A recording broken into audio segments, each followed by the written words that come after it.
can just catch up here. We actually I'll just chime in whenever I see fit, you know. But yeah, so welcome back, everyone. So it's episode 11, and I have today a very good friend of mine who I've known for 12 plus years now. Someone who I caught up with in New York when I first moved back, and someone that Johnson has met also. So today we have my friend Vivek Sandhu, who is actually traveling around the U.S. in a very, very special way. So Vivek, if you could just give a little bit about yourself and like what you're about, we'd appreciate that. Hey, Gio Johnson. Thank you guys so much for having me on the show. Big fan. Absolutely. So since you kicked it off this way, I gave up my New York apartment because why would I pay rent in New York? And my girlfriend and I, we got a car and we've just been driving around the US, staying for 1 month at a time in different cities across the country in Airbnbs. And so we kind of work in the middle of the week, sometimes, explore cities during our runs in the evenings and get a chance to explore the outdoors on the weekends. So it's been really cool so far. Wait, so how did that idea come about between you and your girlfriend? Did you guys just like one day, because of the pandemic, you're like, all right, I'm gonna leave New York City. I don't want to pay all this money for rent. We're just gonna peace out. Like, how did this idea come to fruition? So we had kind of talked about it in the initial stages of the pandemic, and then it started to look a little bit better. I definitely, the way our relationship works is like I come up with the ideas and she makes it happen. Usually, like she's the one that kind of like pushed the gas on the idea. But New York indoor dining had started stopping again, and winter was coming. We're like, all right, there's just no point staying here. So I took a hit on like 1 month of rent. We got the car figured out, and we were off. What type of car did you guys choose? Oh, so we took over a lease, and so it's just a Toyota RAV4, wow. Like very standard, good on gas. So you guys basically just took over someone's lease. How did you find that? Did you just find that on like Turo or something? Like, how did you do that? Like this whole implementation. There's like websites. Oh, really? Okay. So this whole like implementation of your idea, right? You and your girlfriend had to figure this out. So how much planning was there? So a couple of different things went into the planning. So I had a roommate in New York, so I had to talk to him about potentially giving up our lease, potentially taking a hit on 1 month of rent, figure out dates for when that move out would be. Things kind of worked out okay with our landlord, honestly. We picked the day right after Thanksgiving. He was like, yeah, I'm just going to go back to California and stay with my family too, save on rent. For the car situation, a little bit more tight. It actually materialized at the very last minute. We started the process in October. We were due to leave in like the first week of January. We would really take possession of the car on like the 30th of December. And then we had to get like all the registration and stuff done in like no time at all. It was just big clusterfuck with the DMV. But we made it out like on the day we were supposed to leave. This is the DMV in New York City, right? New Jersey. So Tasha was in New Jersey, and it's much easier to register a car and get insurance and things like that there. Mm-hmm. So do your parents know that you're doing this, or did you just go like, all right, I'm gonna not tell them and kind of just go with the flow?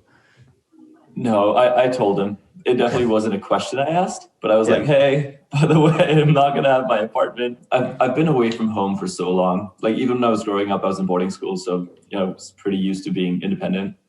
Oh wait, where are you originally from? I'm originally from India. I was born in Maryland, but I moved to India when I was less than a year old. Wait, then how did you meet Gio for the past 12 years ago? I think Gio did the math wrong a little bit, but it's definitely 12 if you think about it. It's like close to 10. It's whatever. Close enough. Gio, you're always so confident with the number, man. Yeah, close to 10 then. But yeah, you can elaborate on how we met and all that stuff. We met in high school, which was like back in the Philippines. And so then how did your family end up in the Philippines? And how did like you grow up and like how did that like kind of like mold you to like where you are now and all that stuff?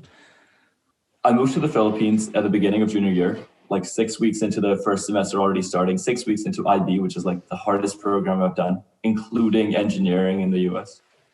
And like in week 2, I met Gio. The reason my family moved to the Philippines in the first place was because my mom got this pretty good like international expatriate job. with the Asia Development Bank. Mm. And so we just like upped and moved one day. It was, I think, overall a great decision because she wanted all her kids to go to universities abroad, like in the US. And, ISM provided that. ISM is International School of Manila, where we went to school, where we met. It provided that springboard, unlike anywhere in India would have provided at the time. So, can you explain what you mean by that a was kind of the springboard? reasoning behind it. Can you explain what you mean by a springboard? Yeah. Because not everyone is going to understand like what International School Manila was and is, and the things that come with it. So if you could just give some background on that to everyone, because like not everyone knows. Absolutely. So I'll start with this. So I went to boarding school for 7 years when I was in India, from 4th grade to 10th grade. And I was doing pretty well. I was always like close to the top of my class and kind of figured my way around sports as well. But most of the people that graduate from the school will go to good universities, Delhi University. A couple of people will make it to IIT, the Indian Institute of Technology, which are very competitive in India. And they'll go to other good schools, mostly within India, maybe like 2 or 3 students will go abroad. And it's not typical for someone to go to one of the world's best universities. So when you come to ISM, there's the stark comparison of resources that are available to you to get you perfectly ready to take that next step into like an elite college, wherever it is you want to go. So it's this uber competitive school where all the international kids go from Manila. I would say some of the smartest people I've met across my engineering degrees, across kind of working in the US, some of the smartest people I've met were at ISM. And so the competition is intense. The classes are really difficult. You're doing this all in addition to your extracurriculars, your sports, but it prepares you to take that next step and go into like really, really good colleges. We always have like huge swaths of kids going to Berkeley and like a few Stanford kids every year. Like they have a picture with so many kids going to the Ivy League schools. It's pretty crazy. So I wasn't on that list. Me neither. Yeah, neither of us were on that list. So but I think you spoke super well to that. We were not, but I think you spoke super well to like the privileges that came with going to a school like that. Johnson, like when it comes to your perspective on like, what's the first thing you thought of when I was like, yeah, I'm like not from this country.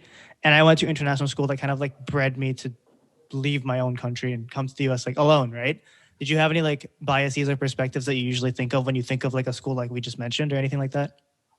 Like the first thing I think of is like you wearing like a uniform, and then like kind of like very like strict rules. And I don't know, it's just like, how I grew up, I went to public school, right? So I probably didn't have the most, advantages as you guys may have or the resources. But luckily, like for me personally, like my parents put me into a thing called like, it's not necessarily like a after school program, but it's a thing called like, it was called Harvard Square, where I grew up from. And basically for 4 years, literally every time I graduate or like finish class, I would just go to that like study area and literally just work my butt off, study. I had like a college counselor so essentially I would say it's like basically what you guys have, but then it's kind of like a separate thing away from like public school. It was just a thing that my parents had to pay privately. And that kind of gave me like an extra, I guess, leverage or an extra like, opportunity to kind of do and get into a good school. I don't know if that answered your question. I think so. And then because Vivek, we went to like such a, like people think it's very revered, right? As like one of the best schools in Asia. Did you have any trouble assimilating into America when you moved back for college? Because I know you went to, where did you go for school? Just for everyone's background. And like, how was that different? Yeah, you went to Georgia Tech, right? So then when you went to Georgia Tech, did you ever feel like there was like, when you were like, oh, I kind of understand America, but not really, but I can assimilate into the culture? Like how was that when you moved to like Georgia Tech? Because I know it's different from my experiences and from Johnson, because he went to like a city school and so did I, So for me, I would say assimilating into Georgia Tech life was not that bad.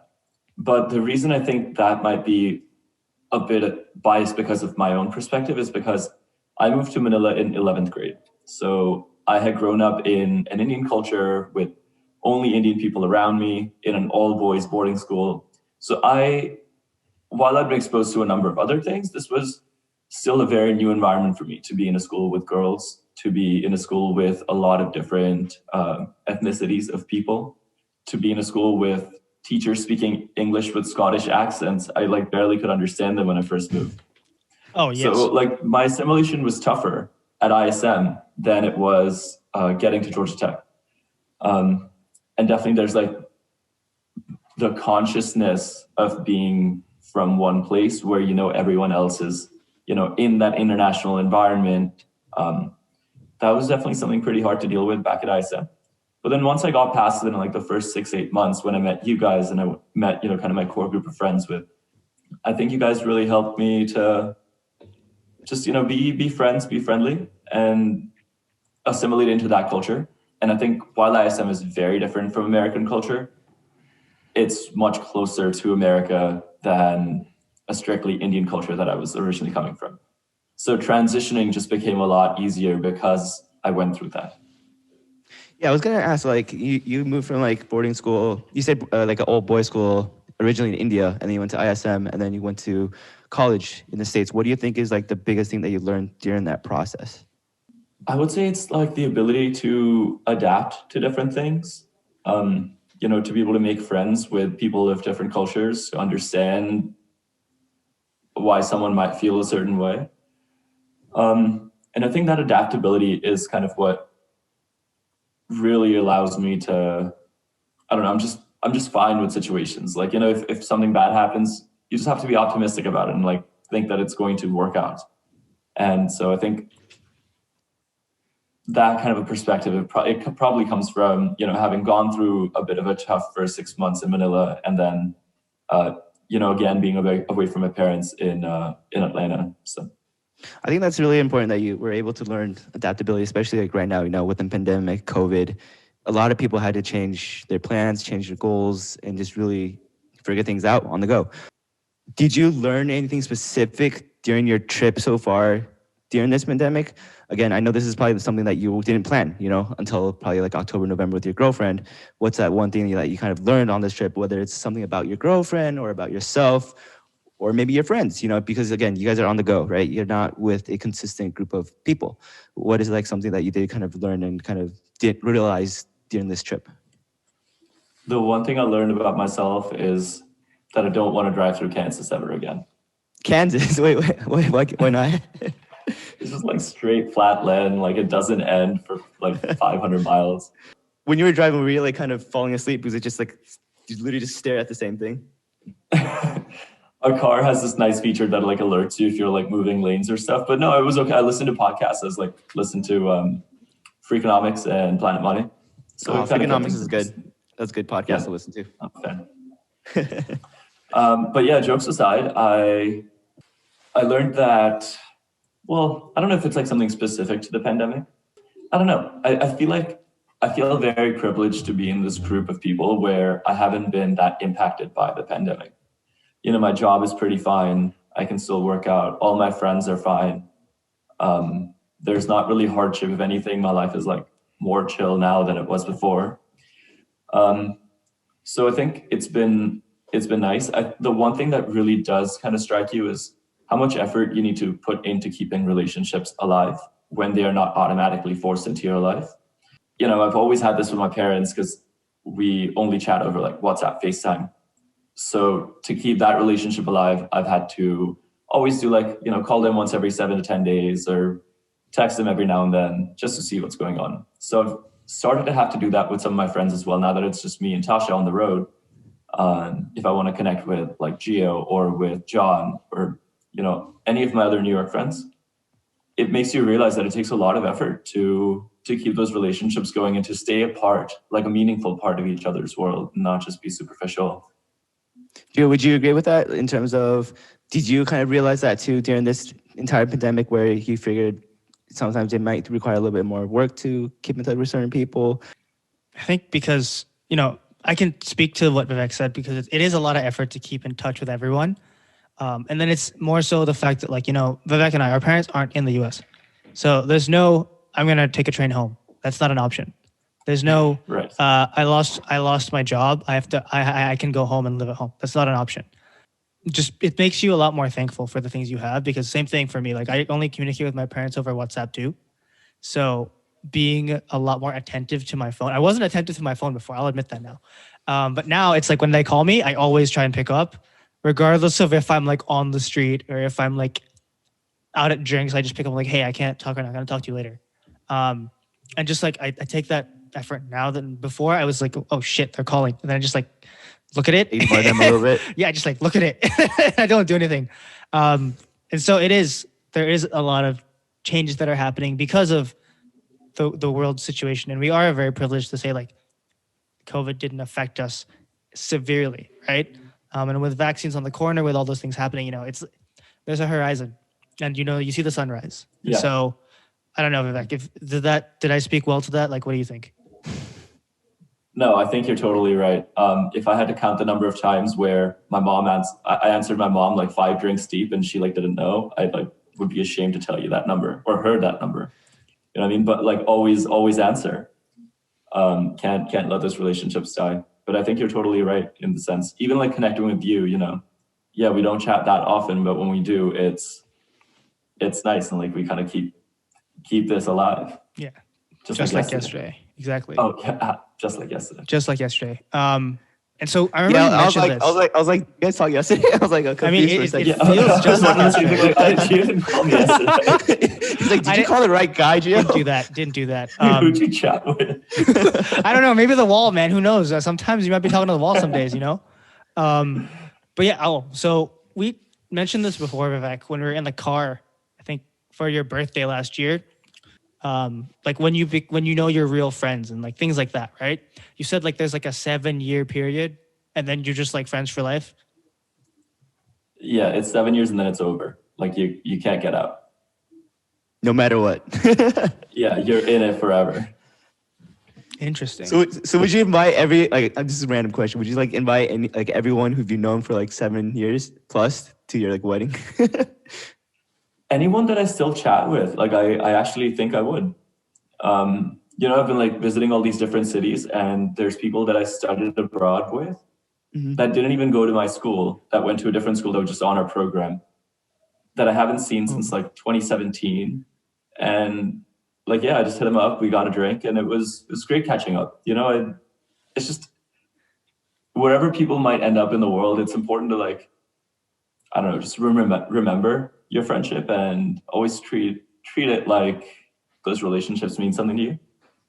On the flip side, actually, like there's someone in Phoenix, where I am right now, and I was like, hey, we're getting a drink. Do you want to join? And she just never responded. And so I was like, maybe you should have put in a little bit of effort. I haven't seen this girl since like 2015 also, but it's still, I thought we were good friends back in the day. So, you want to keep the connection alive. Yeah, it's like a two-way street. Like sometimes you have to like try like a little harder, or like the other side has to try a little bit harder. And sometimes I guess like in this case, like she just didn't respond at all, even though you messaged her. She responded once, and then it was like, and I was like, yeah, this is the time. Just let me know if you're coming. And then it was radio silence.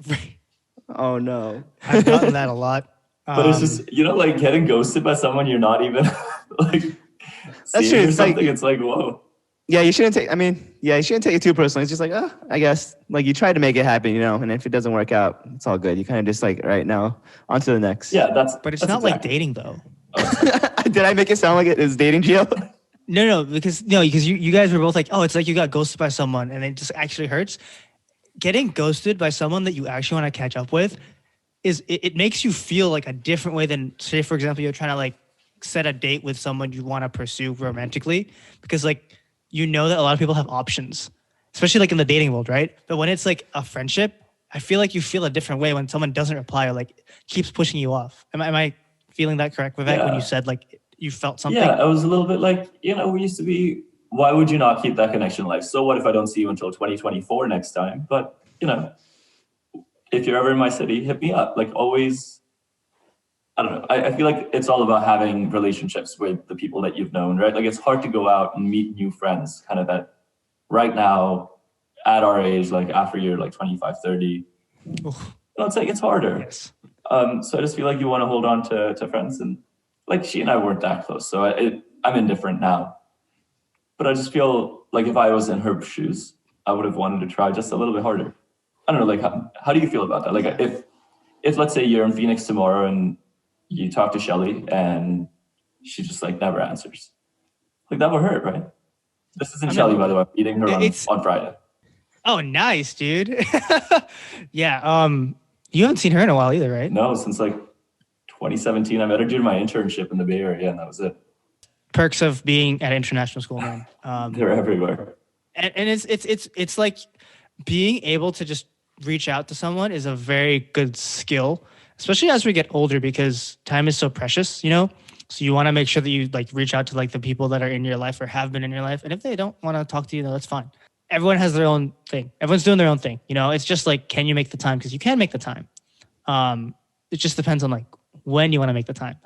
And if so, just do it. Like, even if it's like you go and it sucks, at least you tried and you know. And you're only there once. So it's... Yeah, exactly. Like there's barely any negative that will come off it. You know, like no negative can come off it. Only good things can happen. If anything, you rekindle a nice friendship. And probably the friend might be like busy with other stuff, personal things, and they probably did see it, but then something just happened at that moment where she had to, unfortunately, can't respond to you. So you just kind of, again, it's better to just keep those relationships open and not kind of just like completely close it off entirely, you know? Yeah. You know, I'm going to be in Boston this fall, and that's where she lives. So I'll hit her up again. I'll let her know I'm in town. But, you know, there's only so much effort. You know, for like... When you're tight with people, like for Gio, I'll put in a lot of it. Like, I'll let him leave me on red like 10 times if needed. I never do though, bro. Come on. He never does. He's so good at responding. If anything, I'm bad at responding. I'm like slow and like check my phone as like a batch process. You know, like every 10 texts I get, I'll respond to all of them at once rather than like immediately chatting. But yeah. So I think like, you know, in college, the best thing about being in college is being able to like see all your friends on a daily basis, right?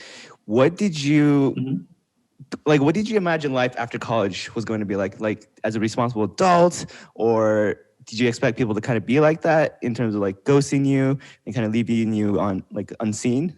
Did you kind of expect all that with like some of your friendships, or just kind of like, what did you imagine like your life after college? Yeah, I feel like, so I was in this position of being a consultant, you know, and that it comes with this kind of collegial lifestyle anyway. You're traveling Monday to Thursday and you come back and you drink 3 nights in a weekend, and like you're out again Monday. So Monday to Thursday, I never saw anyone. And when I did see everyone, they were all like other consultants my age, right out of college. Nobody had grown up. And so like right out of college, it was very much like, we're just college students, but with a little bit more extra cash inflow, you know? And so we like go out on town and just make the most of New York City. It's like now that we have the money, we can do whatever we want. That sounds like us too. Yeah. I can relate Absolutely. to that. But so because we're like on the other side of our 20s in quotes, right? Do you think that like your lifestyle has changed in any way because you're also traveling? Like we had to take a year off of all this stuff because of COVID. What have you like reflected on the degeneracy that has happened over the last like 4 years post college? Yeah, I think you're so right. And Tasha and I talk about this as well. It's just like it's just accelerated that process of like weaning yourself off of those Lower East Side nights, you know? Like I was already getting tired of being in the basement of Los Feliz. I don't know, like if your listeners are all in New York, but it's like this dingy bar. Don't wear white shoes to this bar. They will hurt, like you'll come out with brown shoes.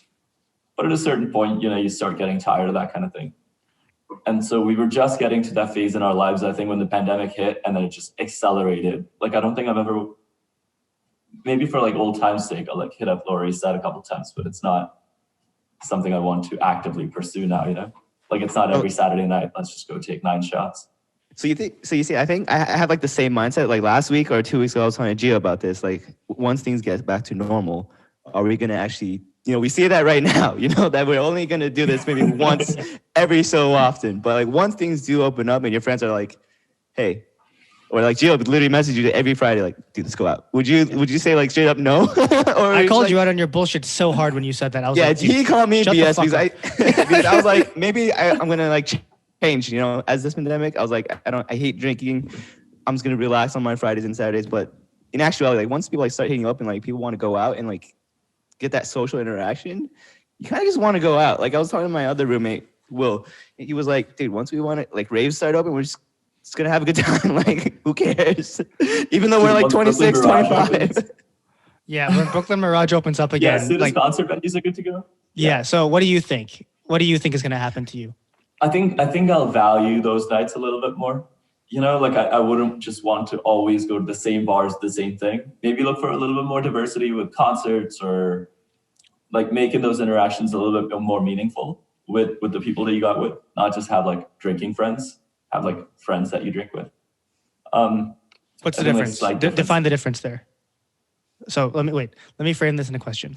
What's the difference between a friend that you drink with and a drinking friend? A drinking friend is someone you play pong with and stack up with and just get really drunk. And then a friend that you drink with is like someone you want to catch up with when you want to have a few drinks and have a good time. You go dancing and make the memory with the friend rather than like, I don't know, rather than being with someone you're not really that close with, but you just want to have a crowd around you.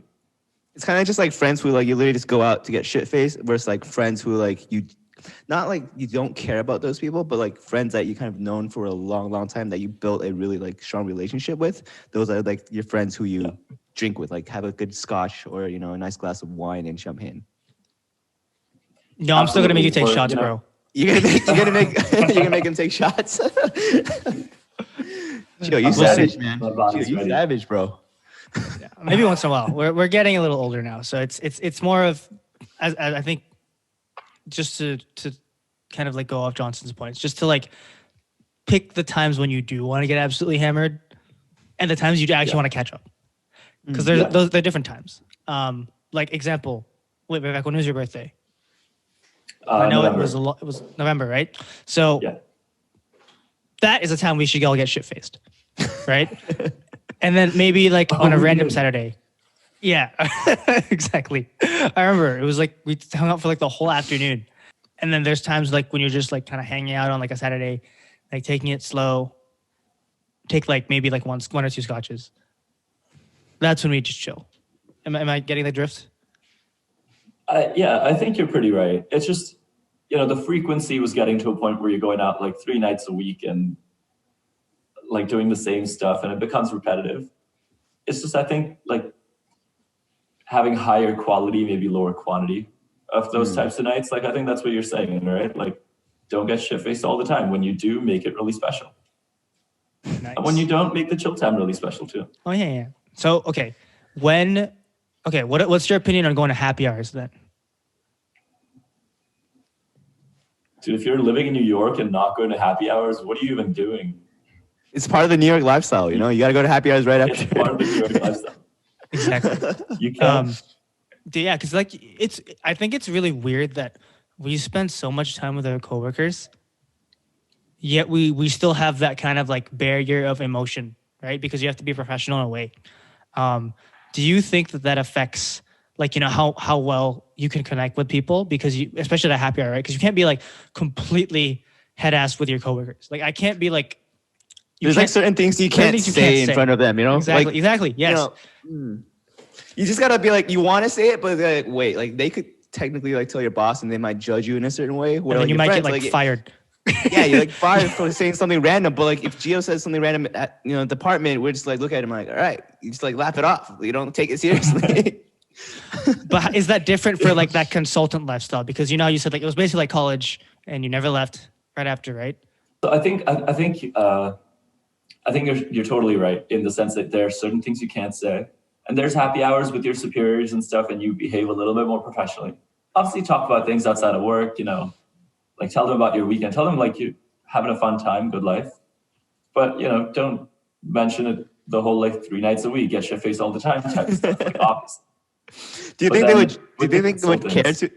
they would care a lot? Like in consulting, I know like say, for example, in my industry, real estate, they don't really like, I guess, judge you if you get like shit faced because like, literally, like our job is 24/7. For me personally, my job is like 24/7, and we're like stressed all the time. So there's like it's known fact that we drink a lot because we're always stressed.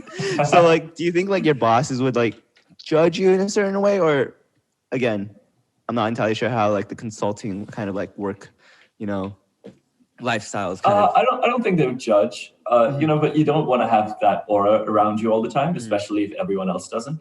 Yeah. But that said, like when you're hanging out with a little bit of the younger consulting crowd, like when the partners and directors leave at the end of a happy hour, then it's pretty much like hanging out with your friends, but on someone else's tab. And that's what you live for. So you said it was getting like, drinking sometimes gets a little bit repetitive, right after college, you felt like you didn't really leave that kind of college lifestyle. Say if you weren't a consultant, what would you be?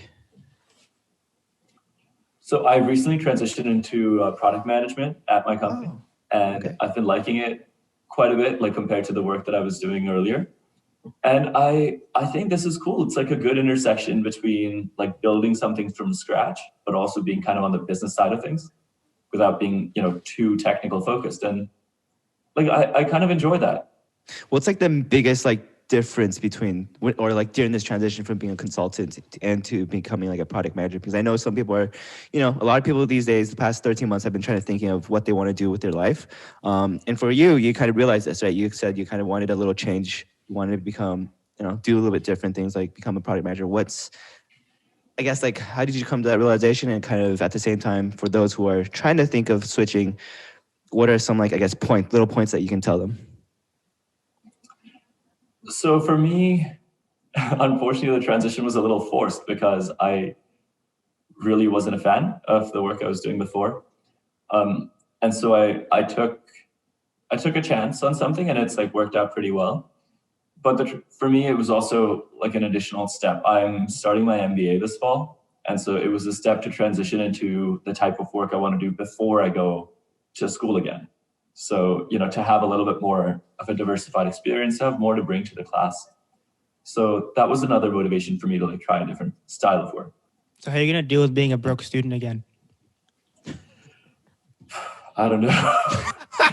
I just applied for my like FAFSA loans, and I was like, oh my God, I'm about to be in so much debt. It's crazy. What'd you end up picking? I picked MIT. Nice, dude. Congrats, man. It's going to be close to New York City. Oh, yeah, no, he'll be back. He'll definitely be back.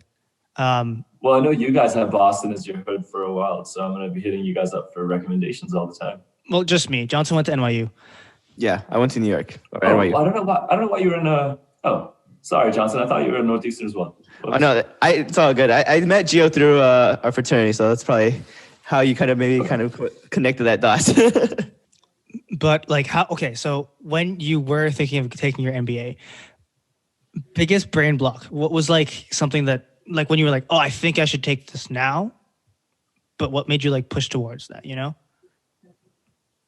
So for me, it's always been, it has been a bit of a target ever since kind of my last year in college. So I had my like GMAT already done. So I knew it was coming. I knew I was going to apply. I would have maybe considered pushing it off by one more year. But with the pandemic, with like everything being shut down over summer and Tasha also doing it in the same application season, I was like, fuck it, just like gotta go in. Just she's very organized. So like watching her do stuff makes me like also want to do stuff. So yeah, just kind of you just have to like get past the idea of like not having a couple of months to yourself, not hanging out with people, not drinking, just like writing your essays and getting it done. And so it's just one of those like put your blinders on, buckle down, get it done type of mindsets. Was that process tough? I don't know, Sorry, I kind of cut you off. I was just going to ask, like, was that process pretty tough in terms of, that grinding of like studying again and kind of like writing those, it's like college essays again, right? When we were getting into undergrad, like, was that process tough? Because I'm kind of personally thinking of, down the road, try to probably get my MBA as well. And it's kind of good to hear like from your experience, or if you can share your experience in terms of, again, was that process kind of like tough? Were there at one point where like, maybe I don't want to do this, but then again, you saw your girlfriend kind of pushing, and that kind of led you to be more motivated to actually, get everything done to get into MIT? Right. So I definitely think the process was pretty tough. And like it's something that you can't think of that you want to do overnight. It's like it's a process. You need to be in the mindset for a number of years. So while I was considering like pushing it off a little bit, once you're in, you're in. Like you commit, and now you have to like full send it or don't send it. You know what I mean? But I definitely think the process is pretty tough, mostly because it takes so much introspection. You have to really answer these questions of why do I need this degree? What really matters to you? How is it going to help you in your career? Is it even worth it to like have this big an investment for, like 2 years of no salary and like who knows what job you get after? The process is prescriptive. So, you write your essay draft, you refine it. You write your essay draft, you refine it. You kind of hone in on what your story is going to be for these applications. And then it kind of becomes practice after the first 2 or 3 essays. But pretty tough. Like it takes a while. Like I've sat on my balcony for like a couple of hours, came out with like 1,000 words, all of which I ended up deleting. So you kind of mentioned like you have to kind of be, in it 100%, be mentally prepared for things and kind of be able to, adapt. Sometimes like you said, you got to write it out and you got to literally completely start from fresh. Have you always had this mentality, growing up, or did you kind of learn, start getting that mentality when you, moved from India to boarding school with Geo, or did you kind of learn that when you finally came to the States for college, or did you kind of pick this up while you're doing consulting at PwC? I think, so I would describe that quality as like resilience a little bit, not to tout my own horn, but like I don't think it happens at one stage in life, but every time you adapt to something small, whether it's like being chubby and really bad at sports and kind of being bullied for it in like 4th grade, or, just being really awkward in 7th grade, or trying to make friends for the first time with international people in 11th grade, or moving across the world, each of those experiences will add a little bit of resilience. And so those are my experiences, and they make my personality, but everyone has gone through those. Everyone has had defining experiences that change the way they act and react to the things around them. So for me, it's worked out pretty well. I think that, all these experiences have made me resilient. And so it's easy for me to sometimes just really commit to something and get it done without really giving up. No, I totally agree. I think we all like as we grew up and became adults, we've gone through these different, stages of struggles, trying to hit different milestones. Like Gio and I talked about this, 2 weeks ago on our episodes talking about milestones. Gio, have you kind of been in the same situation as Vivek? I mean, I think I mentioned this earlier where it's like we have no place to run because our family's not here anymore. Mm-hmm. Can't just take a flight like for an hour or drive an hour home, take a train home.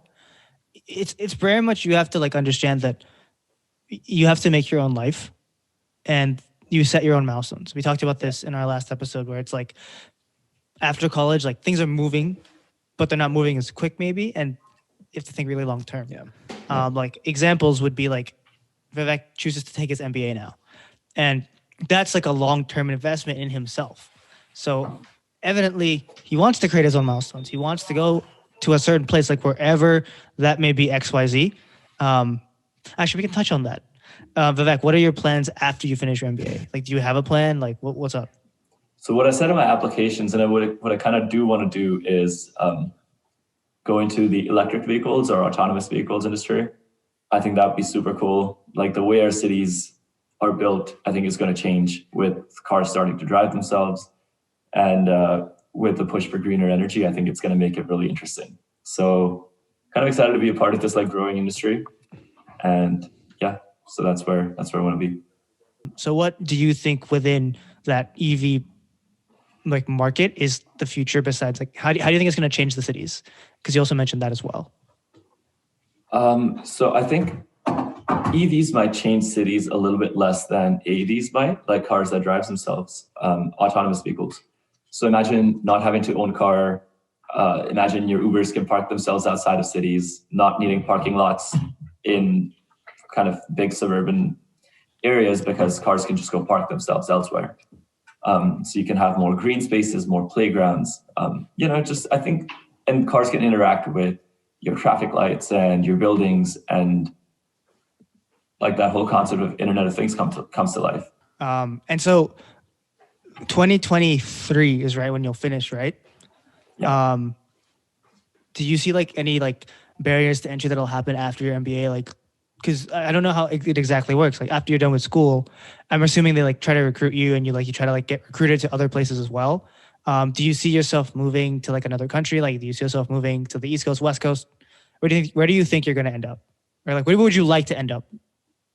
I think where Tasha ends up is going to play a role, but I would like to end up, I think, ideally in California somewhere, or somewhere on the West Coast. I've been on the East for a while. I feel like the West Coast would be pretty cool, just a bit of a change of pace. But I think like we know now, like you or me, we're not really strangers to moving. So wherever like the best opportunity takes me, really. Wherever the world takes us, man. I don't even. Yeah. That's very true. But is there anything that you, over the last 6 months, right, or 7 months, or how long have you been on the road? Actually, let's start there. Road has been. We're finishing month 3, so we started like first week of January. Mm-hmm. And so how many more months do you have left? We're probably gonna head back to the East Coast around the middle of July, so we're like halfway. Mm-hmm. And so then, how do you have your next destination planned after Arizona? Like, where's that? So we're going to San Diego for 5 weeks, Mm-hmm. and then it's gonna be Hawaii for a couple of weeks, and after that we don't know. So we should start looking at it really. But we're kind of picking cities to see like what the vibe would be like to actually live there, maybe after the MBA. So like cities I hadn't really been to, or that you don't really like know about too much. Mm-hmm. So that's why we picked Denver first, then LA. Don't want to live in LA. And so we're banking on San Diego now. Wait, how come not LA? I'm originally from SoCal, so what's wrong with LA? It's just like kind of hard to get around. It's such a big city, you know? That's true. There's not too much metro, and you're always stuck on the 405 for a good hour and 45 minutes. I'm sure you've been through that. Absolutely. You know, like in New York, you go from, if you want to traverse the entire length of the city, you're going like 8 miles. In LA, if you want to go to the next neighborhood, you have to go 8 miles. It's like, are you kidding me? No, it's a struggle. When I was, that's why like when I was, I grew up SoCal, Orange County, I didn't really go up to LA that much, probably like once every 4 months, because it's just such a pain to get up there. But again, like from my perspective, it seems like you have these like milestones set, like you have certain goals that you already, probably like 5-10 years, you're looking ahead. What's kind of like one thing that you dropped in the past that you wished you kind of could continue to do, or? That's an interesting question. I feel like it's hard to look back at things and like consider them regrets. I guess I was pretty active with sports while I was in college, and as you know, moving to New York makes you kind of give up a lot of like the outdoorsy things, and so I did give up on whitewater kayaking, at least temporarily. I haven't been able to pick it back up. Same with rowing. So I do wish that once I happen to settle wherever it is I settle, that I'm able to pick up those hobbies again. Yeah, well, I mean, that's cool, man. Like you're doing something that not many people have done or are willing to do, and you're basically able to learn things. And you're like on the road, you're like seeing things, seeing different people, meeting new people too. And so, after this whole experience, did you have like an end goal in mind for doing this? For doing the traveling, actually no end goal. I think part of it was to see like how compatible Tasha and I are, like at what point do we start getting on each other's nerves. And so far so good. I think just getting a feel for living in different cities and kind of exploring, because I love to travel in general. And then, with business school starting, that's kind of an automatic stopping point. So it's not like I had to kind of pick a place to settle and then start all over again. Like I know what's coming next. So it makes it a little bit easier to plan out what's happening. I think without an end goal, it would have been pretty difficult. Just going back to like Johnson's point, it's that milestone that you set for yourself. And once you have something set, it's a little bit easier to execute everything until that point. So Like when you out get a of all the chance, areas that you've been to so far, what's your favorite? I'd have to say Colorado. Really? Yeah. Like we were right on the beach in Venice too. I just think like having the skiing right on your doorstep and like some of the most amazing skiing in the world right on your doorstep. I think it was really, really cool.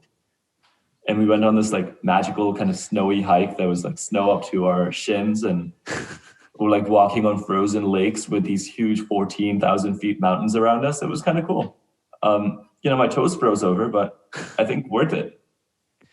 In terms of, Vivek, like your whole trip and everything, how do you think it's helped?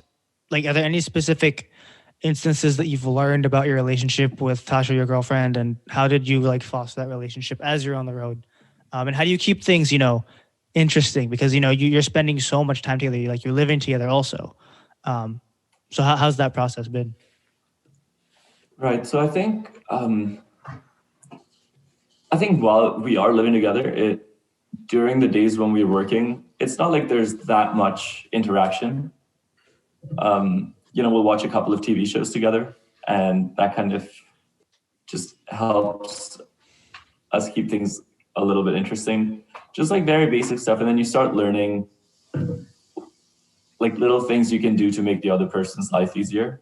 Like when she just took a sabbatical from work, but when she was working, if she had like a long lunch call, like to make her lunch, or when I have calls, these days she's been feeding me, or like making dinner every now and then for the other person. And it's just, once you do these little things, I think they start to add up to making each other like a little bit more positive, because it's all about staying positive and optimistic, right? Like, so just keep doing the little things that add up to the big one. Is there anything specific like that has happened? Like something really, really sweet she did one time. You were like, "Oh, that was really good. I never thought of that." She's constantly doing stuff like that. Like every Friday night is, she'll pick a really cool restaurant that we go to, or like a brewery or something. One kind of special day we had was for her birthday. We rented a convertible and drove up the California coast. And that was beautiful. We went to Santa Barbara and had a little bit of like a brewery tour over there, then had dinner on the pier in Malibu. And it was just like a really nice day. We had some beach time, some brewery time, and you kind of get away from the monotony of regular days. And so it becomes pretty special. So I think like today you talked about, being open-minded, being in it 100% if you have something set, in, a goal that you have in mind. What's kind of like one thing that you would like to tell, like, say, like our listeners and our viewers that, something that they may not know about you, but also at the same time, something that kind of like resonated with you over the years that you think is very, very important? I mean, I think this is going to sound pretty cheesy, but it's just like not giving up. There's like plenty of things that are pretty difficult that like I personally could have given up. Like when I started rowing, your hands get all blistered and it really hurts. And you're waking up at 5 a.m. and, it takes over your days sometimes. But I feel like just because it's a hard experience in the beginning while you're learning is not a good enough reason to give up.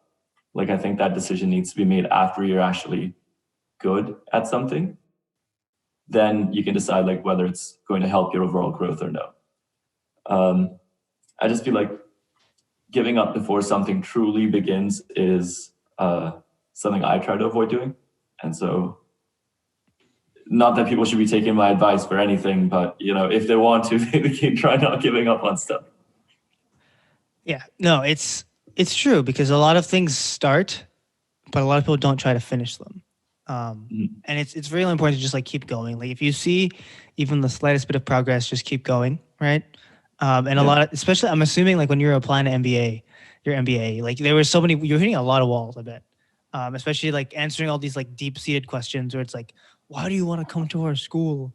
And like, what makes you think that you fit in here? Like things like that, and like how you reflect on yourself within the future too. Because as we get older, like these skills are going to just stay with us for the rest of our lives. And I think that's just a really important point that you made, right? And just being cognizant of being true to you, right? And pushing yourself forward is like a big part of like becoming a real adult? Because I don't feel like an adult, but we are adults. I didn't expect to be living in an apartment with 5 other people at 26. I don't think you expected to be traveling at, you're still 25, right? Yeah, I am. At still 25, traveling around the US, with your significant other, like figuring your life. No one expected this. So it's just really like figuring, just take it day by day, man, And I think that's what we're all doing now because the world became such an unprecedented place last March and still is, right? Still Yeah. is. Do you have any last words for the viewers? Because it's about time for us to wrap this one up. No, it's been great being on the show. Johnson, Gio, thank you so much for having me.